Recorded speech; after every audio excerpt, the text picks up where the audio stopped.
Boss, anong camera holder yan? At anong gamit yung sports cam?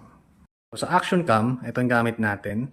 DJI Action 3. Pangbalagbagan. Pwede sa underwater. Pagdating naman sa camera holder, andito yung aking selfie stick na extendable. Tapos dito ko siya nilalagay. Naka-magnetic clip yan. So, madali lang tanggalin. Tsaka gabit. Tapos, pagdating sa mount, kinabit ko siya ng ganyan. Maraming nabibili yan sa Shopee. Marami pa kayong option bukod dito. Pero ganito yung itsura niya. Ang pagka-mount niya. Tapos, ayan, na ganyan selfie stick from DJI. Ayan, extendable nga siya. Normally, ganito yung setup ko. Boss, anong camera holder yan? At anong gamit yung sports cam?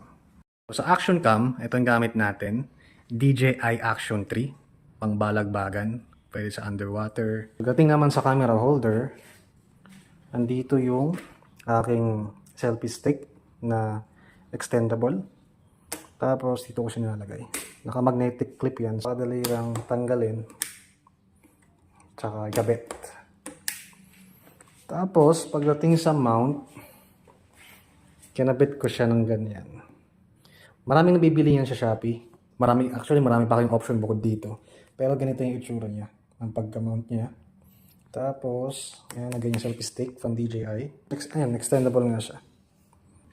Normally, ganito yung setup ko.